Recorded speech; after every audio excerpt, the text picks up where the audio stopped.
정한 시간 되었습니다. 우리 사도신경으로 신앙 고백하심으로 목요일 새벽 예배 시작하도록 하겠습니다. 전능하사 천지를 만드신 하나님 아버지를 내가 믿사오며 그 외아들 우리 주 예수 그리스도를 믿사오니 이는 성령으로 잉태하사 동정녀 마리아에게 나시고 본디오 빌라도에게 고난을 받으사 십자가에 못 박혀 죽으시고 장사한 지 사흘 만에 죽은 자 가운데에서 다시 살아나시며 하늘에 오르사 전능하신 하나님 우편에 앉아 계시다가 저리로서 사한 자와 죽은 자를 심판하러 오시리라. 성령을 믿사오며 거룩한 공회와 성도가 서로 교통하는 것과 죄를 사하여 주시는 것과 몸이 다시 사는 것과 영원히 사는 것을 믿사옵나이다. 아멘. 찬송가 435장 찬양 드리겠습니다. 435장입니다.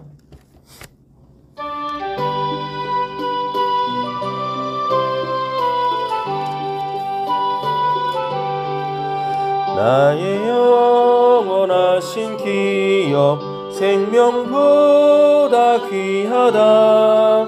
나의 갈 길 다가도록 나와 동행하소서. 주께로 가까이 주께로 가오니 나의 갈 길 다가도록 나와 동행하소서. 세상 부귀 아니람과 모든 명예 버리고 험한 길을 가는 동안 나와 동행하소서. 주께로 가까이 주께로 가오니 나의 갈 길 다가도록 나와 동행하소서.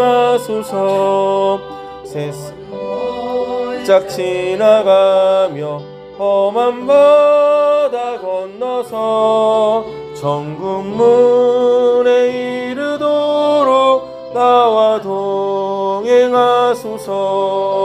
주께로 가까이 주께로 가오니 나의 갈 길 다가도록 나와 1절입니다. 나의 영원하신 기업 생명보다 귀하다.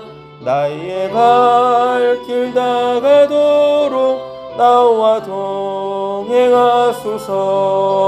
주께로 가까이 주께로 가오니 나의 갈 길 다가도록 나와 동행하소서. 세상 부귀 아니람과 모든 명예 버리고 험한 길을 가는 동안 나와 동행하소서. 가까이 주께로 가오니 나의 갈 길 다가도록 나와 동행하소서. 꼴짝 지나가며 험한 바다 건너서 천국 문에 이르도록 나와 동행하소서. 주께로 가까이 주께로 가오니 나의 갈 길 다가도록 나와 동행하소서. 아멘.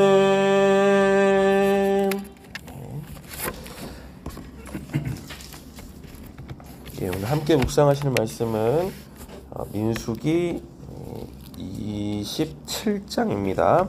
민수기 27장. 어제 우리는 모압 평지에서 가나안 땅을 점령하게 되어질 출애굽 2세대들의 그 인구조사 내용을 봤거든요. 근데 인구조사는 이제 크게 두 가지 의미가 있습니다. 첫 번째는 무엇이냐면 이들은 이제 하나님의 군대로 모집을 받는 거예요. 하나님의 군대로 모집을 받는다. 그 말은 결국은 이제 군대는 전쟁을 하기 위하여서 모집되고 소집되어지지 않습니까? 그래서 앞으로 어떤 전쟁이 있을 것이다. 근데 우리는 익히 알고 있죠. 그건 이제 가나안 땅을 이제 점령하기 위한 전쟁이겠죠. 그러면 이제 인구조사 두 번째 의미는 무엇이냐면 우리가 막 각 지파에 대한 뭐 가문들 그리고 그들의 숫자가 얼마인지 굉장히 좀 자세하게 봤거든요.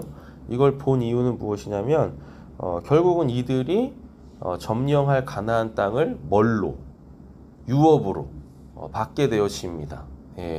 그래서 이 인구조사의 큰 이 두 가지 그 이유와 목적은 어디에 있느냐? 전쟁을 위해서. 전쟁을 했으면 반드시 전리품이 있을 거예요. 근데 그 전리품은 이들이 받게 되어질 유업, 즉 삶의 터전을 받게 되어집니다. 근데 오늘 이제 27장은요, 그 이제 유대인들한테는 여자와 아이들 있죠. 여자와 아이들은 사람의 숫자에, 즉 인구 숫자에 포함이 안 돼요. 그 포함이 안 된다라는 이야기는 이들한테 뭐가 안 주어진다는 얘기겠습니까? 유업이 안 주어지죠. 그러니까 기업이 안 주어져. 그러니까 아버지의 것을 물려받을 수가 없어요. 그런데 오늘 본문 안에서 이 슬로보아시라는 사람의 이 딸들이 나오는데 슬로보아트한테 이제 안타깝게 아들이 없습니다. 그런데 이때 당시에는 아주 파격적으로 이 딸들에게 뭘 줘요? 유업을 줘요. 땅을 준다라는 얘기입니다. 그럼 이건 결국은 어떻게 되어지는 것이냐면 그 하나님 나라의 그 이제 뭐 어떠한 뭐 성별이나 나이 이런 게 아무 의미가 없다라는 거죠. 결국은 뭐만 있으면 오늘 이제 슬로브와 딸들의 어떠한 그 이제 믿음, 우리적 개념에서 보면 믿음일 거예요. 그 이제 믿음으로 구원을 받고 천국의 시민권이 되고 누가 됐든지 간에 소위 우리 그 남녀노소라는 말이 있지 않습니까? 남녀노소 불문하고 믿음이 있으면 하나님의 나라를 유업으로 얻을 수 있고 그 나라의 그 소유권자로서 그 나라를 풍성하게 살 수 있다라는 겁니다. 즉 하나님의 백성이 되는 데 있어서 육신된 어떠한 그 조건은 더 이상 아무 의미가 없다라는 이야기고 후반부에는 그 이제 가나안 땅을 점령할 때 그 이제 지도자가 있어야 되지 않겠습니까? 결국은 모세의 후계자, 모세의 후계자로서 여호수아가 이렇게 딱 세워지는 이런 내용들이 나옵니다. 그래서 인구조사 26장, 그 다음에 이제 유업과 지도자 해가지고 27장에 이렇게 내용이 이어지고 있습니다. 본문 보도록 하겠습니다. 슬로보앗의 딸들이 나아왔다. 슬로보앗은 요셉의 아들인 므낫세의 가족으로서 헤벨의 아들이요 길르앗의 손자여 마길의 증손이요 므낫세의 현손이다. 그의 딸들의 이름은 말라와 노아와 호글라와 밀가와 디르사이다. 그들은 해망역에서 모세와 제사밀과 살과 같이 저다리가 온 회중 앞에 서서 호소했다. 우리 아버지는 광야에서 돌아가셨습니다. 그러나 주님을 거역하여 모였던 고라의 무리 속에 끼지는 않으셨습니다. 아버지께서는 다만 자신의 죄로 돌아가셨습니다. 그런데 아버지께는 이 굉장히 중요해요. 자신의 죄로 돌아가셨다라고 이렇게 얘기를 하잖아요. 그죠? 그래서 우리가 이 한마디만 딱 봐도 그 출애굽한 1세대들이 있죠. 출애굽한 1세대들이 그 죄를 해결받지 못하고 죽었다라는 것을 이렇게 대표성을 띠고 단편적으로 우리에게 보여주고 있습니다. 비록 출애굽은 했지만 너무 안타깝게 어디는 못 들어갔다? 가나안 땅은 못 들어갔다. 요렇게까지 이제 확증적으로 말을 하면 좀 그럴 수 있겠지만, 구원이 시작됐지만 구원을 받지 못했다. 이 말의 의미를 좀 오늘 아침에는 우리가 좀 깊이 새겨놨으면 좋겠습니다. 구원이 시작됐어요. 근데 안타깝게 구원을 못 받았어. 너무 안타까운 거예요. 근데 우리 한국 교회는 어떠죠? 구원의 시작을 그냥 구원을 받았다로 이렇게 그냥 다 받아들입니다. 그리고 뭐예요? 자기가 뭐 어떻게 살든지 뭐 하든지. 어저께 수요 예배 때 그런 말씀 드렸지 않습니까? 우리가 회개하고 구원받고 성령을 선물로 받는다고. 근데 이게 전적인 다 하나님의 은혜다고. 하나님의 은혜라는 것은 우리 측에서 할 수 있는 게 뭔가가 없어요. 그러니까 회개도 내가 할 수 없는 것이고 구원도 내가 이룰 수 없는 것이고, 뭐 성령이야 뭐 당연히 우린 성령으로 시작한 사람들이 아니기 때문에 어떻게 내 안에서 성령을 이렇게 소위 말하면 뭐 자급자족 할 수 있는 뭐 그런 상태가 아니잖아요. 그러니까 하나님께서 전적인 은혜를 부어 주셔야지 그 은혜의 내용이 주어집니다. 즉 회개라는 하나님의 은혜의 내용이 주어져요. 죄가 뭔지를 알게 하신다니까요. 그래야 우리가 회개를 하는 거죠. 그죠? 그래야지 이제 우리가 그 죄를 인정하고 고백하게 되어지면 하나님께서 죄 사해 주시는 그 구원의 은혜를 우리에게 주신단 말이에요. 그런데 오늘 이 슬로브와 딸들은 자기 아버지에 대해서 뭐라고 합니까? 죄 때문에 죽었대요. 죄 때문에 죽었다는 얘기가 뭐예요? 죄를 해결받지 못했기 때문에 그 죄의 삭스로다가 사망에 임한 거예요. 그럼 이렇게 되어지면은 구원을 못 받는단 말이에요. 소위 말하는 죽어서 천국에 못 간단 말이에요. 역사적으로는 가나안 땅을 약속받았지만 그 가나안 땅에 못 들어가요. 이렇게. 그럼 죽어서 갈 수 있는 거 아닙니까? 아니 뭘 가나안 땅을 죽어서 가요. 살아서 들어가야지. 그렇지 않습니까? 그래서 슬로보앗의 딸들의 이 고백을 통하여 출애굽 1세대들이 단 한 사람도 구원을 못 받았다라는 것을 확증적으로 보여주고 있다라는 이야기입니다. 죄 해결받지 못하면 절대 구원 받을 수 없습니다. 그리고 예수님도 그런 말씀을 하세요. 요한복음에 그 현장에서 가늠하다 이 붙잡힌 여인한테 다시는 죄를 짓지 마라라는 표현을 씁니다. 그리고 수도 없이 많은 사람들을 고치시면서 그들한테 또 뭐라고 하냐면 다시 죄 짓지 마. 또 죄 지으면은 지금보다 더 안 좋아진다. 라고 이렇게 말씀을 하신단 말이에요. 그래서 구원이 시작됐다. 즉 구원을 받았다. 근데 그걸로 끝나지 않는다. 우리는 의인의 삶을 살아야 됩니다. 그 의인의 삶은 성령 충만해야 가능하다라는 거죠. 몇 절이죠? 4절. 그런데 아버지께는 아들이 없습니다. 그러나 아들이 없다는 이유로 아버지의 가족 가운데 아버지 이름이 없어야 한다니 어찌 이럴 수가 있습니까? 우리 아버지의 남자 친척들이 유산을 받을 때에 우리에게도 유산을 주시기 바랍니다. 요즘은 아들이 없대잖아요. 그러니까 죄가 있으면 뭘 못 나요? 아들을 못 난다니까요. 지금 우리적 개념 해가지고 우리 얼마 전까지만 해도 이제 새색 씨가 그 뭐 못 나면 아들 못 나면은 이렇게 소박 맞고 막 그랬지 않습니까? 그런 개념이 아니잖아요. 지금 이 본문은 아들을 못 낳았어. 근데 죄가 있으면 아들을 못 낳아요. 그럼 아들을 못 낳는다라는 게 무엇이냐면 자기의 것을 물려줄 수가 없어. 근데 이게 얼마나 중요하냐? 구약에서는 그 영생이라는 개념이요.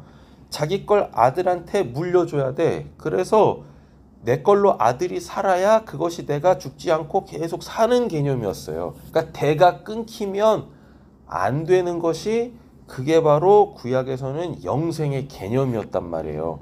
그러니까 하나님에 대하여서도 이런 인식들을 갖고 있었습니다. 하나님께 죄를 지으면 3대가 멸해. 그런데 하나님께 그 순종하지 않습니까? 그럼 하나님은 1000대까지 복을 주신대요. 이게 영생이었거든요. 그러니까 대가 끊기지 않는 게 영생이다. 즉 하나님께 뭔가를 받아서 이걸 계속해서 자식한테 물려주고 그 자식한테 물려주고 이러면 그게 영생이었어요. 근데 지금 슬로브와 딸들이 그러지 않습니까? 우리 아버지 죄 때문에 죽었어요. 그래서 아들이 없어요. 그래서 지금 우리가 대가 끊기게 됐습니다. 그럼 나는 뭔 죄인 거예요? 이러고 있는 겁니다. 예. 우리는 뭔 죄입니까? 근데 또 신명기에 또 이런 말이 있습니다.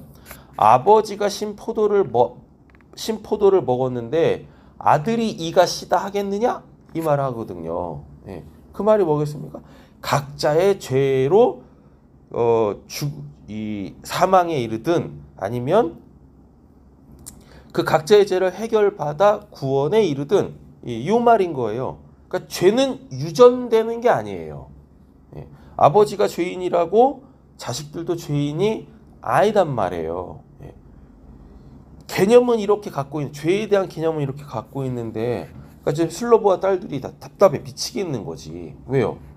아니 아버지가 죄를 지어가지고 죽었다고 해가지고 아니 우리도 죄인 취급받고 인간 취급 못 받아가지고 하나님께서 우리에게 약속하신 것을 우리가 받지 못하여서 대가 끊기면 어떻게 되겠습니까? 말이 안 됩니다. 이거 엄청난 믿음의 선포예요. 이거 마치 누구 보는 거 같냐면 창세기 38장에 다말 있죠?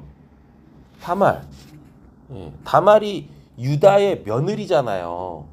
그런데 유다한테 아들이 3명 있었는데 요 지금 다말하고 첫째가 결혼을 했습니다. 결혼을 시켰습니다. 근데 죽어. 예. 둘째 죽어. 그러니까 셋째만 남았어. 그래가지고 유다가 우리 또 그런 개념이 있었어요. 아이고 저 아들 잡아먹을 막 이런 막 옛날 어르신들이 막 이랬지 않습니까? 그러니까 유다가 막 걱정스러워가지고 안 되겠다. 이거 우리 아들 죽는 거 보니까 걔네들 다 지들 죄 때문에 죽은 거거든요.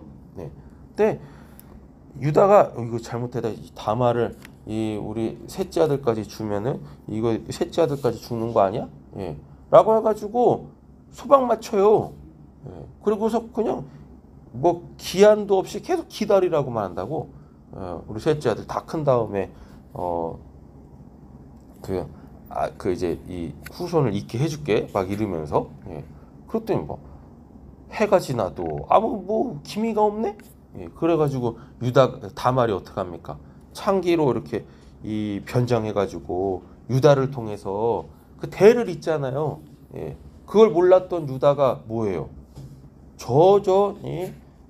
남편도 잡아먹더니 내 아들도 잡아먹더니 이제는 딴 사람까지 차리려고 하네. 그래가지고 잡아 죽이려고 했다가 뭘 내미니까 유다의 그 지팡이하고 인장 도장하고 하나가 뭐였지? 뭐 2개인가 3개인가 하여튼 뭐 딱 내주니까 야 네가 나보다 의롭다 옳다라고 해가지고 낳게 해줬습니까? 그 대를 잇겠다는 얘기인 거예요. 그 다말은 뭔 거예요? 여기서 자기가 못 낳으면 아들 못 낳지 않습니까? 그러면 자기가 지금 구원을 못 받게 생긴 거지. 예. 그리고 요 개념이 디모데 이 후서로 닦아 보면은 사도 바울이 그럽니다. 여인은 거룩함으로 해산하여서 구원을 받는다라고 이렇게 얘기를 합니다. 근데 여러분 하나님 나라에는 남자도 없고 여자도 없어요. 그 온전한 한 사람만 있어요. 예, 요렇게. 그리고 이 땅에서는 비록 분명히 성별이 있습니다. 남성, 여성 성별이 있는데 이게 영적 영역으로 훅 넘어가 보면 남자는 딱 한 명밖에 없어요. 누구? 예수 그리스도. 우리의 신랑 되시는 예수 그리스도. 그럼 모든 사람은 다 누군 거예요? 예, 신부예요. 그래서 그 신랑의 한 알의 빌라로 썩어지는 그 복음을 그 진리를 잉태해가지고 복음으로 나아야만 우리가 구원을 받는다니까요. 네. 지금 우리가 그러고 있는가? 진리를 씨로 받아 잉태해서 지금 복음에 합당한 삶을 살고 있는가? 그 복음을 날마다 해산하고 있는가? 네. 우리 그러지 않으면 구원은 시작됐지만 우리도 이 슬로보아의 아버지처럼 슬로보아처럼 뭐 돼요? 구원을 못 받는다니까요. 그렇게 구원이 쉬운 게 아니에요. 구원은 하나님의 은혜로 받으니까 우리 쪽에 살 게 없어요. 그래서 구원의 시작은 전적인 하나님의 은혜로 시작이 되어집니다. 예. 근데 진짜 우리는 죽어서 소위 말하는 천국 가야 될 거 아닙니까? 그렇죠. 그러려면 우리는 진리를 잉태하여 복음으로 해산을 해요. 복음을 해산해야 된다. 그래야 구원을 받을 수 있다. 네. 내가 거룩하니 너희도 거룩하라고 했지 않습니까? 우리는 거룩한 삶을 살아야죠. 지금 슬로보아스의 딸들이 이렇게 지금 자신들의 유업을 요구하고 있는 것은 바로 우리적 개념에서 보면 지금 뭔 거예요? 진리, 하나님이라는 분을 잉태해가지고 그 하나님의 거룩함이라는 것이 내 삶으로 입증되어지는 그 복음을 해산해야 한다라는 이야기입니다. 근데 이게 쉽지 않아요. 그러니까 이제 에덴 동산에서 쫓겨날 때 하나님이 그 하와한테 그러지 않습니까? 해산의 고통을 더하리라. 그 말이 뭐냐면 진짜 육신적으로 애 낳는 것도 어렵지만 목숨 걸고 해야 될 일이지만 그 영적으로는 어떤 의미냐면 에덴 동산에서는 그들이 거룩하게 사는 게 전혀 힘들지 않았습니다. 뭐 힘듦, 어려움 이런 개념도 없었지. 그렇지 않습니까? 에덴 동산에 쫓겨남으로 통하여서 그 하나님의 거룩함으로 살아내는 것이 여인들이 애를 낳는 것만큼 힘들다는 얘기인 거예요. 날마다 자기를 돌아봐야 되고 그 흠과 점이 생기지 않도록 날마다 깨어 기도하고 하나님의 말씀대로 살기 위하여서 그렇게 내 육신의 정욕과 탐심, 욕심, 특별히 그 이기성이라는 거하고 무지막지하게 싸워야 돼요. 그래서 그 영적 전쟁은 내 바깥에서 일어나는 게 아니라 내 안에서 막 일어난다니까요. 내 내면이 아주 치열한 영적 전쟁터입니다.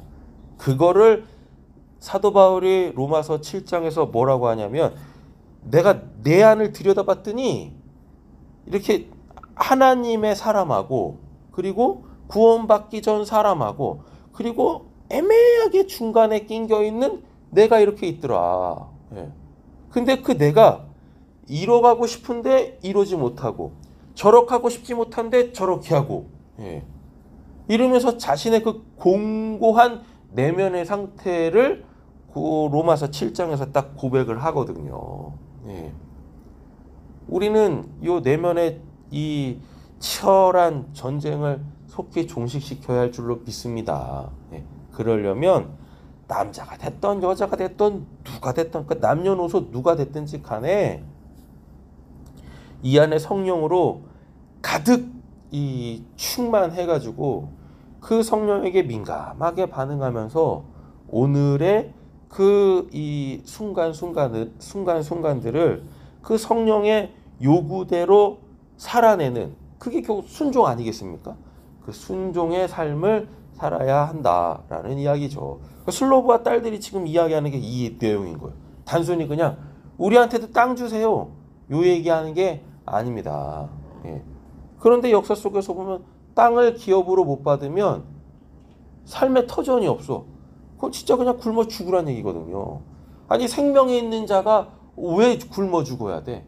그래서 비록 이때 당시를 보면 아주 파격적으로다가 뭐 한 거예요? 땅 내놓으라고. 우리도 살아야 되지 않겠습니까? 믿음의 엄청난 선전포고를 하고 있다는 얘기입니다. 그랬더니 그 얘기를 듣고 야 진짜 네가 그 여러 지파의 남자들보다 훨씬 낫다. 요렇게 기업을 받게 되어집니다. 그래서 쟁취하는 거예요. 하나님께서 나에게 주시기로 한 것은 내 몫이라고 배정되어져 있는 것은요. 그걸 쟁취해야 되는 거예요. 그냥 넉넉고 그 감 나오면서 감 떨어질 때까지 입만 벌리고 있는다고 해가지고 그 감이 내 입으로 떨어지겠습니까? 안 떨어져요. 하나님께서 복 주신다고 했으면 그거 내 거다 해가지고 오늘 슬로브와 딸들처럼 주세요 라고 해야 된다니까요. 그러니까 마태복음 5장에 보면 예수님이 그 말씀 하시잖아요. 구하라 그리하면 주실 것이요 찾으라 그러면 찾을 것이요 문을 두드리라 그럼 너희에게 열릴 것이니라. 이거예요. 뭐 아무거나 구하고 아무거나 찾으면 뭐 하나님께서 뭐 그냥 구하는 대로 막 주십니까? 아닙니다. 그 단어들을 보면은 뭐가 되냐면 자기 몫이 무엇인지를 알고 구할 때 하나님께서 주신다라는 겁니다. 자기 몫이 무엇인지를 알고 찾으면 찾아진다는 얘기인 거예요. 네. 자기 몫이 어디 있는지를 알고 거기를 두드리면 열어주신다는 얘기인 겁니다. 자기 몫도 아닌데 어머니 거 구하고 있어. 그러니까 구해도 못 받는 거예요. 그러니까 야고보서에서 보면은 구하여도 받지 못하는 것은 야 그거 네 몫 아니잖아. 그냥 단순히 너가 욕심으로 구하고 있는 거니까 못 받는 거지. 정욕으로 쓰려고 하니까 못 받는 거지. 라고 얘기를 해주고 있습니다. 오늘 요 슬로보아셋의 딸들은 엄청난 이 믿음으로 하나님하고 지금 쇼부를 치고 있는 거예요. 내 몫 주세요. 내 몫 주세요. 예. 우리도 오늘 내 몫 달라고 하나님하고 쇼부 칠 수 있는 분들 되어주시기를 간절히 소원합니다. 예. 내 몫도 아닌 거 욕심으로 구하고 정욕으로 쓰고 구하려다가 하나님한테 그 꾸지람만 받는 이런 어리석은 그 신앙인이 되어지면 안 되지 않겠습니까? 네. 5절이죠. 모세가 그들의 사정을 주님께 아뢰었다. 주님께서 모세에게 말씀하셨다. 슬로보아 딸들이 한 말이 옳다. 그 아버지의 남자 친족들이 유산을 물려받을 때에 너도 그들에게도 반드시 땅을 유산으로 주어라. 너는 그들의 아버지가 받을 유산이 그 딸들에게 돌아가게 하여라. 너는 또 이스라엘 자손에게 이렇게 일러오라. 어떤 사람이 아들이 없이 죽으면 그 유산을 딸들에게 상속시켜라. 예. 이제 이 슬로보아의 딸들을 필두로 해가지고 그 이후에 아들 없이 죽은 자들은 딸들도 이제 뭐 할 수 있는 유산을 받을 수 있는 우리적 개념에서 보면 뭐예요? 구원을 받을 수 있는 천국을 유업으로 받을 수 있는 하나님으로 살 수 있게 되어지는 요 은혜가 이렇게 확 열리기 시작했다라는 겁니다. 이거 대단한 사람들이에요. 그러니까 성경에 보면 남자들보다 이게 남자 여자 나누는 것도 참 웃기지만 남자들보다 더 대단한 믿음의 소유자들이 있다니까요. 특별히 대표적으로 예수님의 족보에 오르는 그 5명의 여인이 있지 않습니까? 그죠? 예. 그리고 그에 못지 않는 이 슬로보아의 딸들 엄청난 믿음의 소유자들입니다. 그리고 또 사사기로 가보면 뭐 드보라 같은 선지자들도 있고 엄청납니다. 네. 이와 같은 믿음의 소유자들이 되어줘야 되겠죠. 9절인가요? 네. 만일 딸들이 없으면 그 유산을 고인의 형제들에게 주어라. 댁에서 형제마저도 없으면 그 유산 아버지 형제들에게 상속시켜라. 계속해서 뭐 누구도 없으면 그도 없으면 누구한테 주고 막 이러지 않습니까? 이 말이 결국 뭐겠습니까? 네.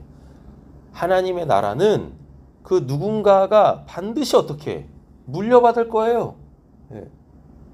하나님의 나라라는 것은 하나님의 생명이라는 것은 그 누군가가 반드시 물려받아야 돼. 그런데 그냥 준다고 막 받는 게 아니에요. 그래서 이제 그 소위 이제 성경에 뭐가 있냐면 록기 있지 않습니까? 룻기죠, 룻기. 예. 룻기. 거기 뭐 나와요? 룻기에 이제 그 룻의 남편 되는 사람 있지 않습니까? 그 이름 뭐예요? 보아스. 예. 소위 말하는 기업 물을 짜요. 순서대로 막 했는데 다들 뭐예요? 나 이거 안 받을 거예요? 이러지 않습니까? 그런데 누가? 보아스가 믿음으로 딱 취하잖아요. 그래서 예수님의 할아버지가 된 거예요. 그렇게 믿음으로 딱. 예. 그래서 하나님의 나라, 하나님의 생명은 반드시 누군가가 물려받아야 되는데 순서가 됐다고 해가지고 자기 차례가 됐다고 해가지고 그냥 받는 게 아니다. 사모해야 된다, 쟁취해야 된다라는 이야기입니다. 그냥 넋놓고 있는다고 갈 수 있는 곳이 천국이 아니고 아무 생각 없이 신앙한다고 해가지고 하나님의 생명이 그 안에서 왕성하게 활동하는 것이 절대 아니다라는 겁니다. 11절 아버지의 형제들마저도 없으면 그 유산을 그의 가문에서 그와 가장 가까운 친족에게 주어서 그가 그가 그것을 물려받게 하여라. 나 주가 모세에게 명한 것만큼 여기에서 말한 것은 이스라엘 자손이 지켜야 할 율례이다. 아멘. 오늘 여기까지 읽고 내일 나머지 이어가도록 하겠습니다. 오늘도 하나님의 나라를 이 쟁취하는 믿음의 삶을 사실 수 있는 우리 귀한 성도님들 되시길 간절히 소원합니다. 오늘이 목요일이네요. 목요일 맞죠? 네, 오늘 목요일입니다. 우리 아내 어머니들 위하여서 기도하고 마치겠습니다. 우리 최육성 권사님, 김삼래 권사님, 이장혜 권사님, 김근자 집사님 위해서 기도해 주시고, 김성미 집사님, 노봉희 집사님, 감사하게 노봉희 집사님은 음성이시죠? 네, 음성이시답니다. 너무나 감사하게도 하나님이 코로나 안 걸리게 이렇게 해주셨네요. 그리고 선민 성도님, 류민규 전사님, 김민선 집사님, 민선 집사님이 수서에서 이렇게 왔다 갔다 하세요. 수서가 가깝지 않은 거리거든요. 거기서 이렇게 왔다 갔다 하십니다. 지금 여기 이렇게 왕십리에 있는 집 인테리어 한다고 다 뜯고 난리도 아닌가 보더라고요. 그래서 그 예배드리러 오고 가시는 그 발걸음 즐겁게 또 힘들지 않게 기도에 부탁드리겠습니다. 우리 김매 집사님 위해서 기도해 주시고, 김선희 사모님 위해서 기도해 주시고, 생일 축하합니다. 생일 축하합니다. 다음에 우리